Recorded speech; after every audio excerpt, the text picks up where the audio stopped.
और देखिए इस वक्त एक अहम खबर आ रही है। पटना में भारतीय जनता पार्टी के कार्यकर्ता विरोध प्रदर्शन कर रहे हैं। किस तरह से प्रधानमंत्री नरेंद्र मोदी के खिलाफ कांग्रेस के मंच से अपशब्द कहे गए थे, ये उसके खिलाफ गुस्सा है, नाराजगी है। पटना में बीजेपी कार्यकर्ताओं के विरोध प्रदर्शन की तस्वीरें आपके सामने, और ये तस्वीरें आप देख रहे हैं। बीजेपी के कार्यकर्ता कांग्रेस दफ्तर पहुंचे हैं पटना के, और वहां पर तोड़फोड़ शुरू हो गई है। ये तस्वीरें आपको दिखा रहे हैं। विरोध प्रदर्शन किया जा रहा है और प्रधानमंत्री नरेंद्र मोदी को जिस तरह से कांग्रेस के एक मंच से एक शख्स ने अपशब्द कहे, हालांकि उसके खिलाफ एफआईआर हो गई है, उसकी गिरफ्तारी हो चुकी है, और उसके बाद ये विरोध प्रदर्शन। यहाँ पर बीजेपी के कार्यकर्ता अंदर तक पहुंच गए थे।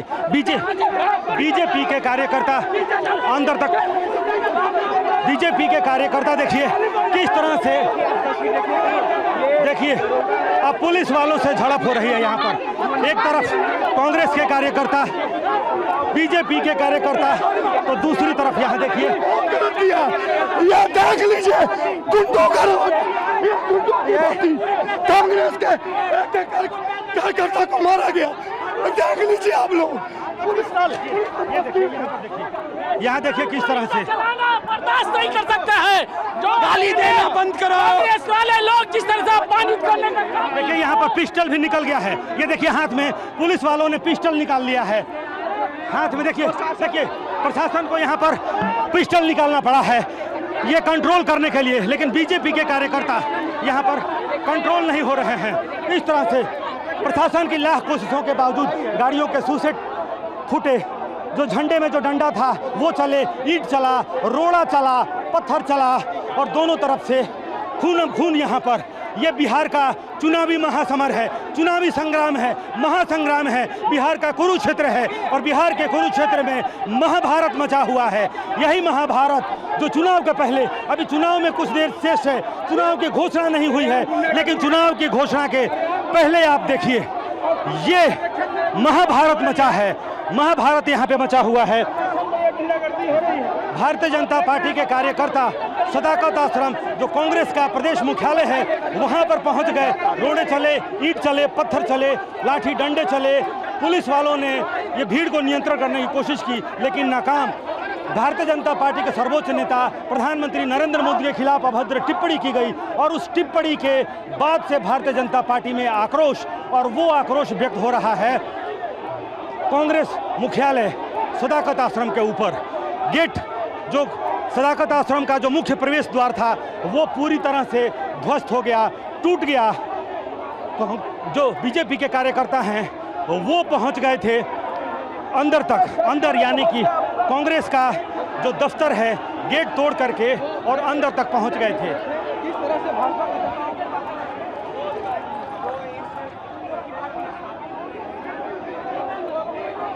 और देखिए ये एक बार फिर से आपको दिखाएं, यहाँ पर एक बार फिर से ये गेट फिर से बंद कर दिया गया है। यहाँ पर गेट एक बार फिर से यहाँ पर बंद किया गया है, लेकिन दूसरे तरफ देखिए, ये दूसरे तरफ बीजेपी के कार्यकर्ता हैं, हम जिस तरफ हैं वो कांग्रेस का कार्यालय। ये गेट जिसमें ताला जड़ दिया गया था, वो ताला भी टूट गया था। फिर से एक बार इसमें ताला लगाया जा रहा है, ताला जड़ा जा रहा है।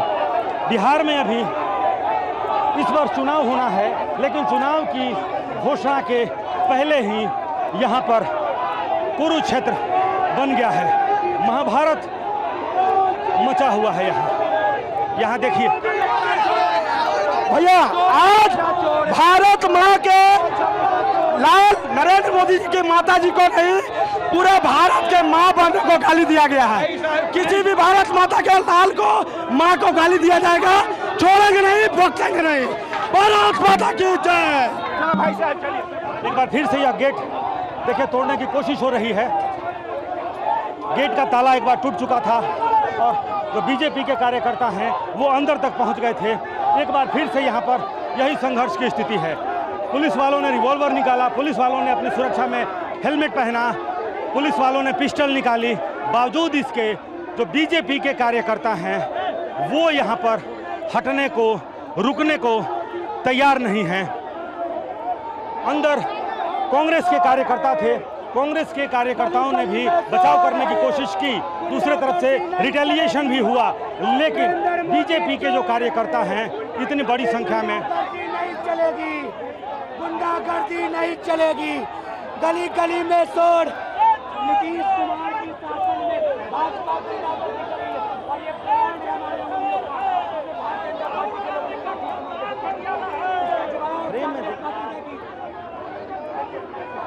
बड़े पत्थर चलाए गए हैं और बड़े पत्थर से कांग्रेस। तो हमारे संवाददाता रुपेश कुमार पटना में इस वक्त मौजूद हैं कांग्रेस दफ्तर के बाहर, जहां बीजेपी कार्यकर्ता भारी संख्या में पहुंचे। अधिकार नहीं बोलना था, हम खाली कर रहे हैं।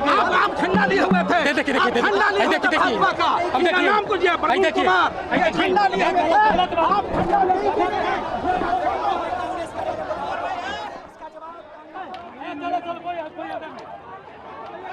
तो कांग्रेस मुख्यालय के सामने बीजेपी के प्रदर्शन की सीधी तस्वीरें हमारे सहयोगी रुपेश हम तक पहुंचा रहे हैं, जहां अभद्र टिप्पणी के मामले में विरोध प्रदर्शन कैसे उग्र हो चुका है उसकी सीधी तस्वीरें आप देख रहे हैं। पीएम को अपशब्द कहने वाले उस कार्यकर्ता की गिरफ्तारी भी हो चुकी है। हालांकि एफआईआर दर्ज हुई थी पुलिस के एक्शन के तहत ही, अब से थोड़ी देर पहले उसकी गिरफ्तारी को लेकर भी खबर आई। बावजूद इसके इस वक्त हम देख रहे हैं कि कैसे ये पूरा मामला और ज्यादा बढ़ चुका है और विरोध प्रदर्शन की वो तस्वीर जिसमें आमने सामने है कांग्रेस और बीजेपी के कार्यकर्ता। प्रदर्शन के दौरान किस तरीके से हालात को काबू में करने के लिए पुलिस को जद्दोजहद करनी पड़ रही है, हमारे सहयोगी रुपेश उसकी एक एक तस्वीर हम तक पहुंचा रहे हैं। 4 तस्वीरें एक साथ आपके सामने और इसी भीड़ के बीच में मौजूद हमारे सहयोगी इस वक्त हमें बता रहे हैं कि कैसे आमने सामने आते ही इनके बीच ये आक्रोश इतना उग्र हो गया कि सड़क पर हालात को काबू करना भी पुलिस के लिए मुश्किल हो गया। देखिए किस तरीके से हाथों में झंडे लिए हुए हैं और उसी डंडे से ये एक दूसरे के ऊपर वार भी कर रहे हैं। तो फिलहाल साफ है कि इस वक्त एक बड़ी चुनौती बन चुका है इस हालात को काबू में करना, जहां मौके पर ही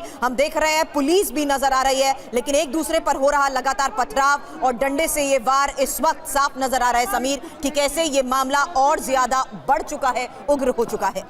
बिल्कुल, बिहार में आने वाले वक्त में जो विधानसभा चुनाव होने वाले हैं उसमें भी ये मुद्दा एक बड़ा मुद्दा बनेगा, ये साफ तौर पर अब नजर आ रहा है। क्योंकि कल जिस तरह से एक वीडियो सामने आया जिसमें कांग्रेस पार्टी के मंच से एक कार्यकर्ता जिसका नाम रफीक बताया जा रहा है, उसने प्रधानमंत्री नरेंद्र मोदी के लिए अपशब्दों का इस्तेमाल माइक पर किया। हालांकि वहां पर उसको रोकने की कोशिश की गई और उसके हाथ से माइक लिया गया, लेकिन तब तक ये शख्स अपशब्द बोल चुका था प्रधानमंत्री नरेंद्र मोदी के लिए, और अब यह मामला तूल पकड़ता हुआ नजर आ रहा है उस कार्यकर्ता की गिरफ्तारी के बाद भी। ये तस्वीरें आप देखिए, बीजेपी कांग्रेस के कार्यकर्ता भिड़ते नजर आ रहे हैं।